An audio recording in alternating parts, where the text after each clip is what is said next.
Sirius The Jaeger anime is not based on manga or novels, and usually I don't watch animes that are not based on manga or novels, but I did stumble upon the trailer and I was convinced to watch it.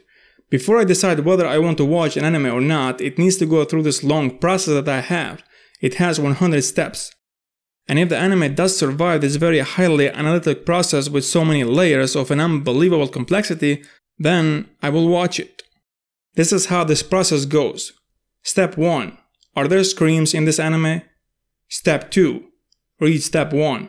Are there screams in this anime? Step 3. Read step 1. Are there screams in this anime? Step 4. Read step 1. Are there screams in this anime? But jokes aside, it is true that screams play the most important part on whether I will watch something or not. And there are a couple of reasons why that is, but I will not talk about in this video because it will take too long. Maybe in the future I will make a video where I talk about that, but for now let's talk about Sirius The Jaeger.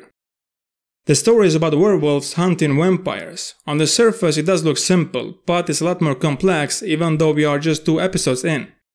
The main character is Yuliy, who is a werewolf. He is a part of a small team. They work for this company called V-Shipping. It is still not explained if hunting vampires is the only job of this company or not. But based on what we have seen so far, it looks like there is a lot more other stuff that this company deals with.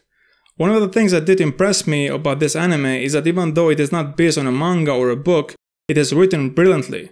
The writer knows exactly what he is doing and where the story is going. You can notice the confidence. And because of that, the story is flowing very smoothly. It is very enjoyable to watch. The dialogues are really well written. One thing that bothers me a lot in a story is when there are empty words or sentences in the dialogues. You see 2 people or more talking, but they are not saying anything. The story is not moving forward, nor it is developing the characters.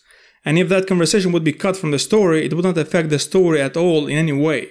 That's how you know that these dialogues are just fillers. But there is no stuff like that in this anime, which is great.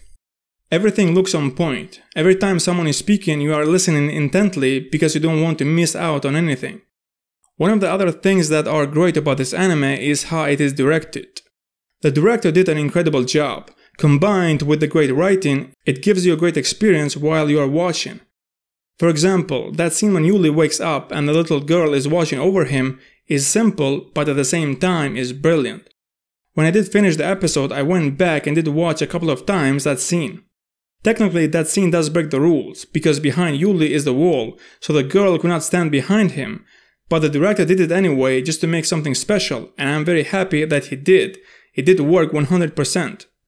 And speaking of the little girl, one of the ways that you can tell that the writer is very good is how he writes for children. It's hard to write something good and interesting for them because you are so limited. You cannot give them some smart or deep lines because they are children unless they are not ordinary. But the scenes with this little girl were fun and enjoyable, especially when she did confront Philip. She left him speechless with just a few words. Anyway, the fight scenes are incredible. They are very well thought of and greatly executed. The fight scenes look fierce and ferocious, but at the same time they flow beautifully and they are very easy to follow. There is not a moment when you are confused and you don't know what is happening. And this is a very hard thing to achieve. It's hard to find the perfect balance between those two. You don't want the fight scenes to look boring, dull and uninteresting, but you don't want to confuse people either. To the point that even if they would watch for the second time, they will still not get it what is happening. The scene when the maid went to collect her reward for spying on the doctor was epic. You have seen something similar before, but not done in this way, story-wise and the way it is directed. She did throw the money on the floor and made her grovel. And then she pierced the money with her sword that is attached to her leg to show that money hasn't any value to people like her.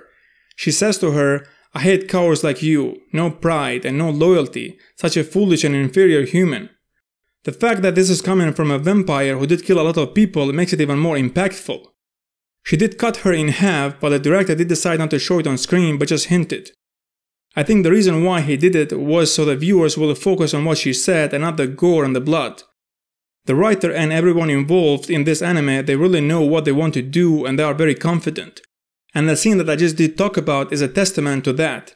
They could have shocked the viewers by showing the murder, but they wanted the focus to be on the story. But when the story needs that, they don't shy away from it. They don't pull any punches. The scene when the girl sees her dad trying to attack her and then being killed right in front of her eyes, and he falls in the garden that her dead mother did care a lot about it was really sad to see. And especially since she is a little girl and now she has no one. She is crying and grabbing the ashes of her father. There are stories that hint at tragic things or they try to trick you, but not with this story. They don't mess around. Anyway, if you have seen this anime, what did you think about it, and what do you think about what I said? Do you agree or disagree, or you have something else to add? Let me know in the comments. Thanks for watching, like and share if you like this video, subscribe to see more videos like this one, and see you in the next video.